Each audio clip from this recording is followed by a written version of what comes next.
Some of you have heard this story before, so I apologise. I'd lit a candle.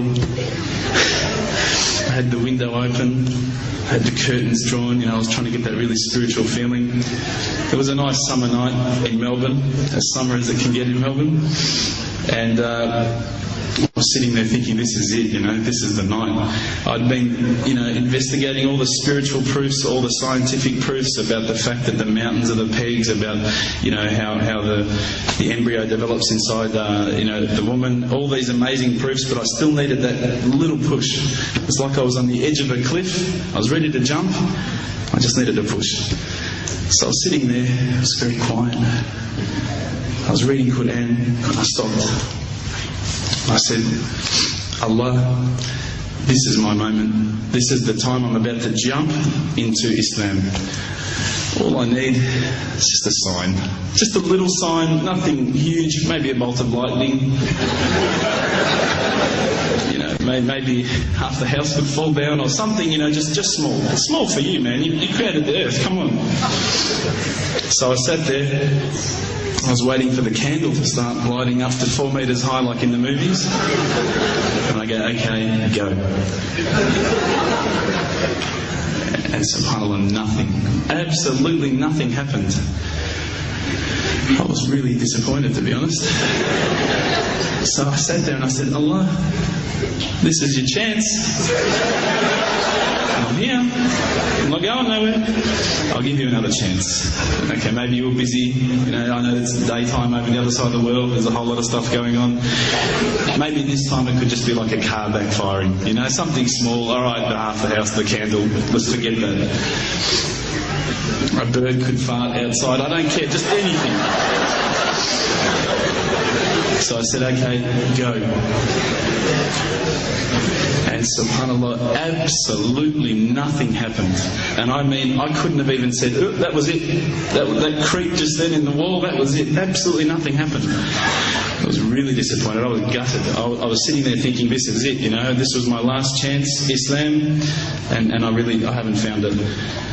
I pulled back the Quran, I turned back to where I was reading.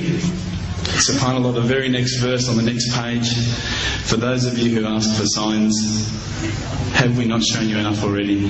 Look around you, look at the stars, look at the sun, look at water. These are the signs for the people of knowledge.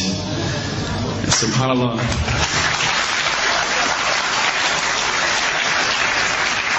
I threw the doona over my head and I pretended I was asleep. I was that scared because I couldn't believe how arrogant I'd been to want my own specific sign when all the signs had been there for me all along. The fact that we have this world, the fact that there is this creation, these are the signs for all of us. The next day I decided this is it, I'm becoming a Muslim. I'd been investigating Islam now for probably about 6 months, to be honest. I went in and I said to myself, this is it, I'm going to make shahada. I had no idea what I had to say. I had no idea what the words were. It was probably close to Isha prayer, so it would have been, 7, 8 o'clock at night. I went in and I couldn't believe it. There was about 1,000 people at the mosque. I thought, subhanAllah, look at this religion. Look at how strong they are. It was the first night of Ramadan.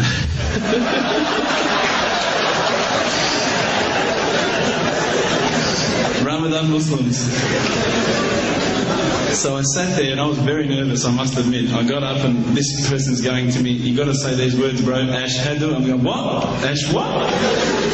Can't I just say it in English? No, they say no, you got to say it in Arabic. And I thought, looked out over the sea of beards that I could see in front of me and I thought, if I get these words wrong, I'm a dead man again. I had this fear, And they were staring at me, and I don't know if you know this, but Australians can't stare. Lebanese people can stare. So I was sitting there, I was very scared. I got up, and subhanAllah, as soon as I started to say the words, all fear went out of my mind. It felt as though a shower was inside my head and someone had just turned on the cold tap. It felt like I'd been flushed clean. I said the words, and I wasn't expecting so many brothers to come up and yell, Takbir, Allahu Akbar, and start kissing me and hugging me. Now, I'd never been kissed by that many men in my life. But it was a beautiful day, I must admit. And that day was the day that I had more brothers than I could ever imagine, more sisters as well.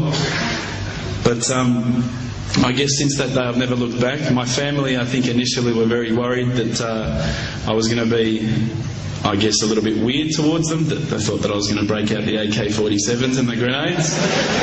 But they realised, I think, soon that this religion was actually making me a better person. Prior to Islam, you're not going to believe it, I had a mohawk. I did. I had, I'm not going to show you any photos. I had army greens, I had the Metallica t-shirt, I had the cherry docks. I was shocking, right? I thought I looked great, but I looked terrible. And alhamdulillah, ever since then I look as good as I do now. No, don't laugh, please.